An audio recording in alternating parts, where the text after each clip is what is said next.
Welcome to the Fireside Chat for Fitness and Nutrition with Adrienne and Ken. Today we are going to be talking about finger and hand exercises and giving ourselves high fives and grace with our diets too. Ken, would you like to kick us off?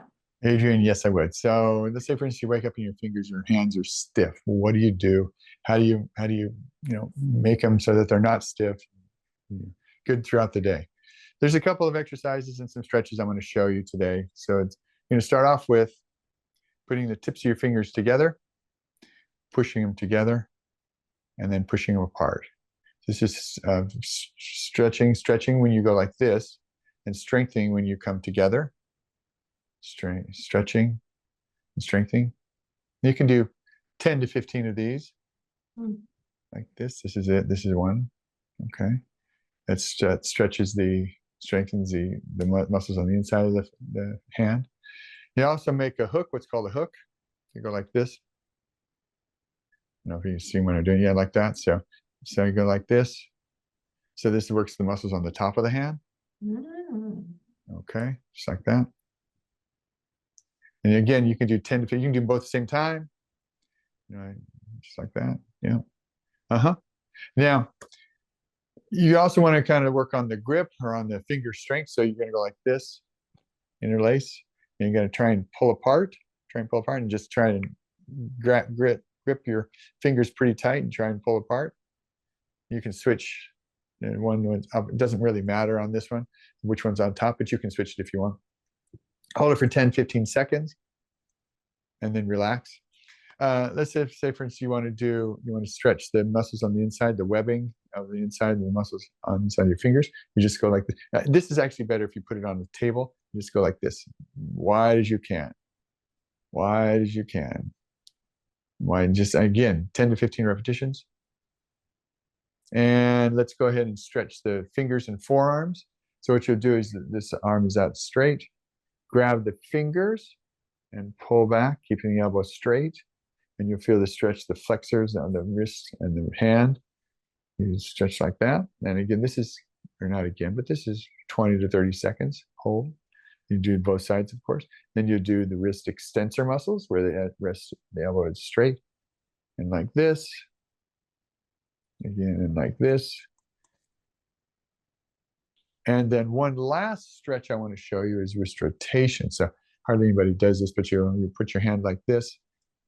It's called pronated, with your palm down. Put your hand over the top and rotate the thumb away from you like this. And you'll feel that stretch going in a rotational manner all the way up into your elbow. And this feels really good. This feels really good. And then you do the other side as well. Do both sides. And those are some strengthening and stretching exercises for your hands to keep them. By the time you're done, you should be good to go for the rest of the day. And you can actually do these often if you want. If, say, for instance, in the middle of the day, your hand starts to stiffen up again, maybe you have a little bit of arthritis, you can do these often. So this,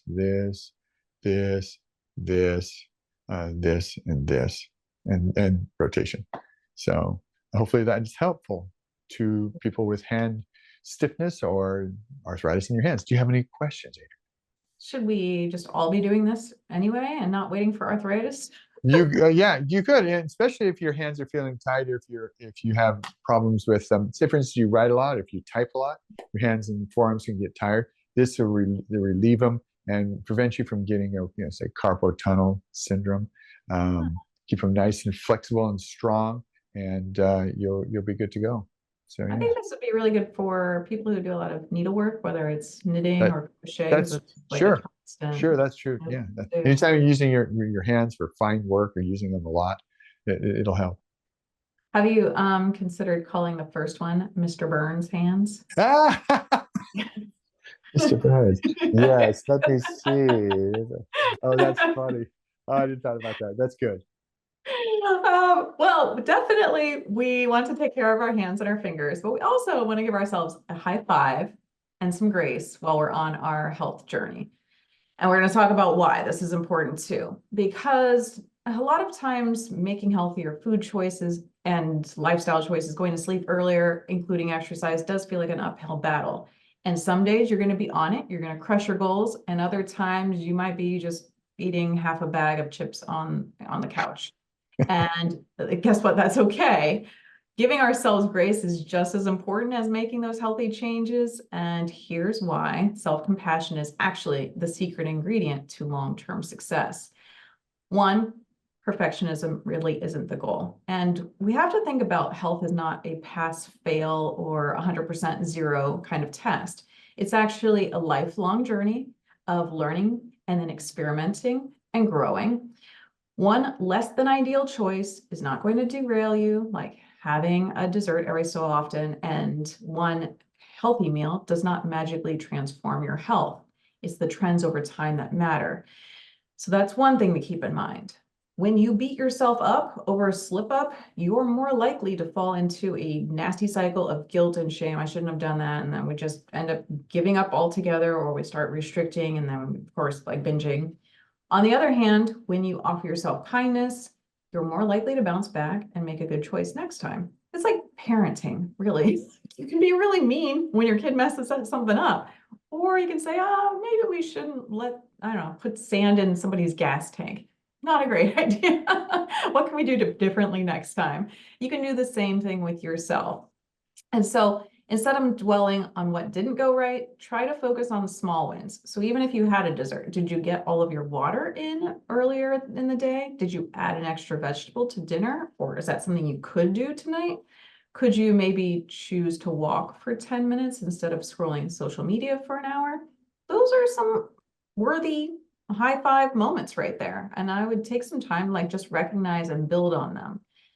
Some other tips for graceful progress and not beating ourselves into submission.